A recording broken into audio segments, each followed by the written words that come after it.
Picture this, you're hanging out with this amazing person, and suddenly, bam! You lock eyes across the room, your heart skips a beat, maybe two, and you can't help but wonder, wait, do they feel it too? Are those butterflies fluttering in formation just for you? Well, my friend, you've stumbled upon the ultimate guide to deciphering the secret language of crushes. We're talking secret glances, accidental touches, and maybe even some telepathic giggling. Buckle up, lovebirds, because by the end of this video, you'll be a certified crush expert.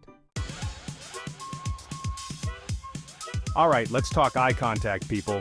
Because when it comes to crushes, the eyes, my friends, they do not lie. I'm talking about that lingering gaze, the kind that makes you feel like you're the only two people in a room full of inflatable giraffes and synchronized swimmers. Have you ever caught your crush staring at you from across the room? Like, full-on, can't look away kind of staring? And then, when you finally lock eyes, it's like the whole world explodes in a shower of glitter and rainbows. That, my friends, is not your imagination running wild, it's called baby. And speaking of explosions, pay attention to those pupils. Dilated pupils, those big black holes in the center of the eye, are a surefire sign of attraction. It's science, people. When we see someone we're attracted to, our brains release dopamine, a feel-good hormone that, among other things, makes our pupils dilate. So, basically, dilated pupils equal a crush confirmed. You're welcome. And let's not forget about those flirty little glances. You know, the ones where they look at you, look away, and then quickly look back again. It's like they're trying to sneak a peek at your soul without getting caught, but trust me, you're catching them. It's adorable, it's intoxicating, and it's a definite sign that they're thinking about you. A lot. Okay, lovebirds, now that we've decoded those iconic signals, let's dive into the fascinating world of body language. Because when it comes to crushes, our bodies are basically walking, talking billboards, broadcasting our feelings even when our mouths are too shy to utter a single word. First up, posture. Is your crush mirroring your movements? This subconscious behavior is a major indicator of attraction. It's like our bodies are saying, hey, I like you so much, I want to be just like you. And it's not just about mirroring, but also about overall openness. Are they facing you directly with their arms uncrossed and their body relaxed? That's a sign that they feel comfortable and engaged in your presence. Now let's talk about feet. Yes, feet. Believe it or not, our feet can reveal a lot about our feelings. If your crush's feet are pointed towards you, it's a subtle but powerful sign that they're interested.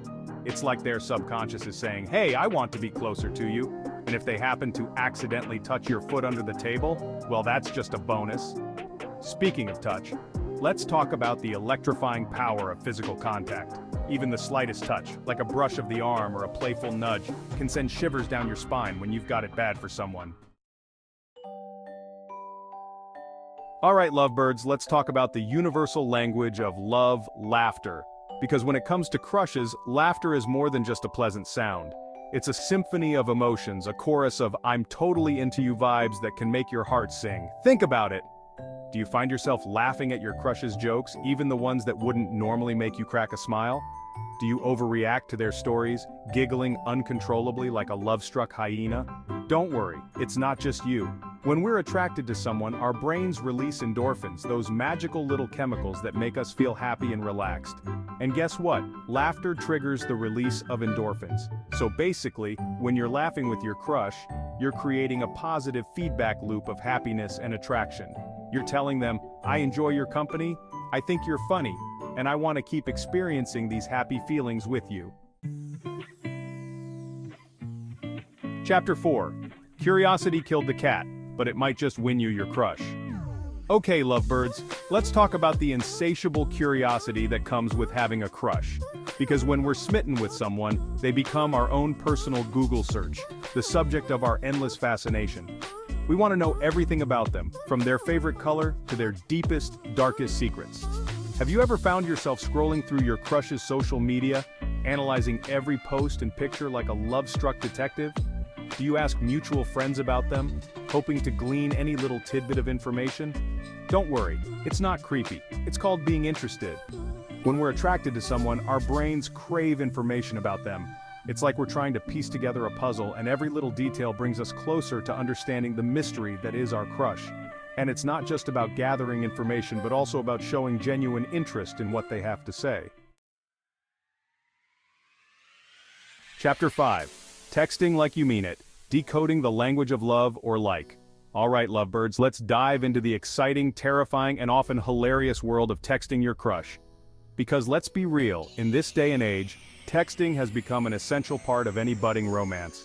It's the digital playground where flirtation flourishes, emojis become love letters, and those three little dots can feel like an eternity. First things first, response time. Do you find yourself responding to their texts faster than the speed of light? Like you see their name pop up on your phone and suddenly, you're a world-class speed texter, firing off witty replies before they even finish typing? Don't worry, it's a classic sign of a crush. And speaking of speed, let's talk about conversation length. Do your text conversations stretch on for hours, effortlessly flowing from one topic to the next? Do you find yourselves texting late into the night, sharing secrets and dreams under the digital moonlight? That, my friends, is a clear sign that you're both enjoying the connection and that you're eager to learn more about each other. So, the next time you're texting your crush, remember to be yourself, have fun, and don't be afraid to let your personality shine through. And who knows, maybe, just maybe, those digital sparks will translate into a real-life love connection. Chapter 6. It's not just you, when everyone sees the sparks fly. Alright, love detectives, let's talk about the moment you realize that maybe, just maybe, this crush is more than just a figment of your imagination. It's that magical moment when the outside world starts to take notice. When your friends turn into amateur matchmakers, and even your grandma starts dropping hints about wedding bells. Have you ever been hanging out with your crush, laughing at each other's jokes, when suddenly you notice your friends exchanging knowing glances? You know the look, the one that says, "Oh honey, we see you too." Or maybe you're at a party, and someone accidentally calls you and your crush a cute couple, causing you both to blush furiously while simultaneously trying to play it cool. So, embrace the whispers, the knowing glances, and the playful teases.